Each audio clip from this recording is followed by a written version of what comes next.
And I always say a VA claim, it's not healthcare. It is a legal claim. It is a legal right to take money from taxpayers and put it in your bank account, right? So it's a legal document. It's a legal exam. It's a legal claim, not healthcare. What does that mean? It means you have to have evidence to prove your case, saying, hey, this is service connected and here's why. You also have to understand the VA's reasoning as to why they would deny your claim. And having that perspective before you even file anything will set you up for success. And so what do I mean by evidence and competing evidence? And I'll use sleep apnea because there's one reason why sleep apnea is denied more than any other reason is because of obesity, right? We say obesity, but medically, let's just say weight gain. And so if you have PTSD and you have all the correlating factors, right? You have PTSD,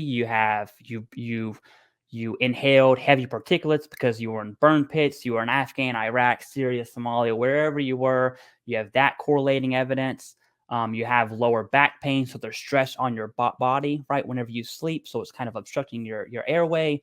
All of that is correlating evidence.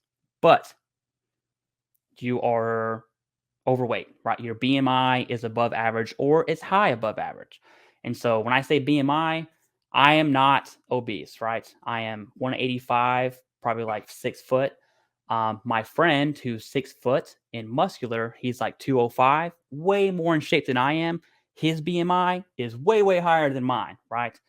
What that means is the VA is going to say, hey, you and your diet and your workout habits, whether you have muscle or whether you're fat, let's just be real, that is competing evidence. You have to understand what the VA is going to use against you, and you have to understand what you are going to use to service connect that claim.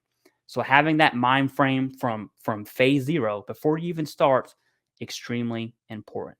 So in that scenario, what would I do? Well, I would say, hey, I've got PTSD. I have sinusitis. I have rhinitis from PACDAC stuff. I got lower back claim. Let me go talk to my primary care about gaining weight. Boom, right there. I go talk to my primary physician. I say, hey, doc, I am overweight. I try to diet, but my lower back condition, I'm not as active as I once was, especially when I was in the Army or the Marine Corps, whatever that looks like. My activity has decreased. I try to eat right, but I can't, or I don't always do it. My activity level is very, very low. This has caused me to gain weight.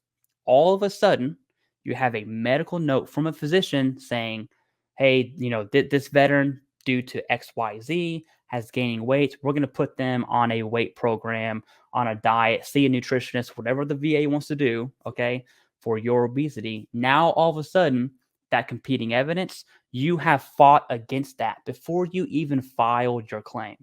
And so it really comes down to submitting an evidence-based claim, and it is crucial for a secondary. Now, let's say you don't do that. You submit the claim, you're denied because the Veteran Benefits Administration says, hey, because of your obesity, it's not recognized as a service-connected disability or a secondary of a disability.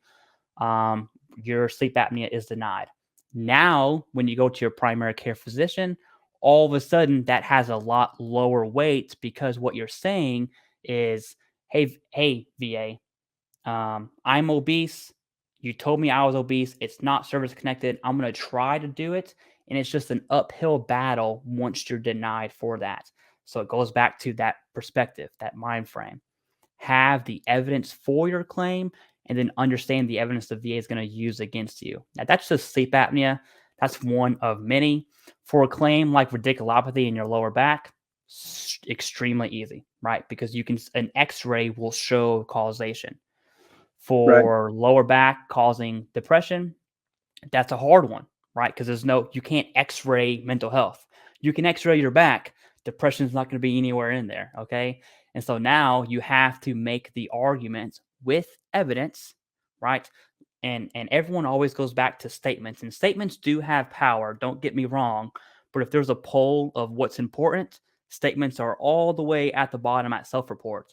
All of a sudden, if I take that statement and I go tell my primary care physician, it's now elevated because a physician is saying, hey, this veteran is depressed because, they can't enjoy their life with their son or play football or whatever it is that they want to do that's making them depressed. And so it comes down to evidence, and each claim is different and each veteran situation is unique.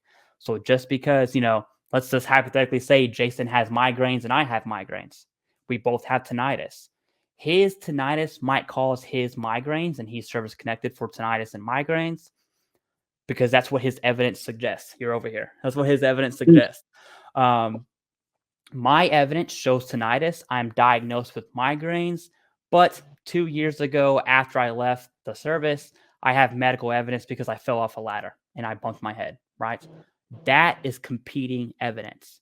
And I'm just to be very real with you, when you have hard medical evidence that says your migraines came from this, you're not going to get that service connected. And I that's a hard pill to swallow that I want veterans to understand.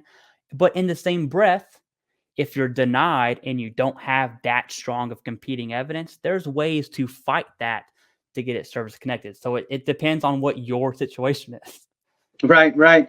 And, there's a couple different things there. One is the evidence in equipoise piece, right? So the VA's rule, even though this is a legal process, as you said, it is a legal process. It's evidence-based. It can sit in front of a law judge who can then rule on the case, right? So it's kind of like you're going to court.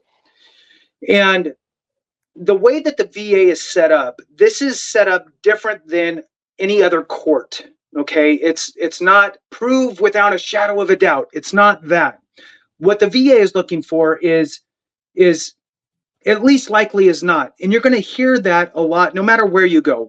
Whoever's videos you watch, whatever you read, you'll see that verbiage, at least as likely as not. Now, obviously, I'm a fan of more than likely, but the threshold is at least as likely as not, which means coin flip. Which means that if the VA receives evidence in equipoise on both sides, right? 50-50, it's exactly the same on both sides, weighted equally, they are supposed to rule in your favor. Now, do they get it right all the time? No. They'll screw it up. They'll miss it. I'm not going to give them excuses.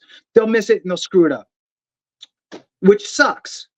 But that's the whole reason why we have these other avenues in place, such as your higher level review, your supplemental claim, or taking it to the board. And I will tell you that on the I guess the issue of statements, whether it's your own personal statement or buddy statements, that type of stuff, I think that the board views those with more weight than the VA views those. I think the VA just kind of goes, whatever.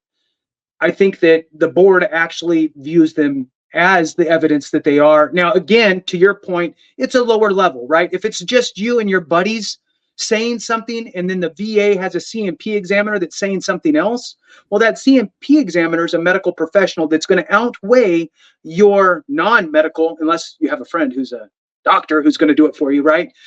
Besides that, the evidence is going to be off kilter, and the VA is going to have stronger evidence because of the CMP examiner's negative evidence being introduced.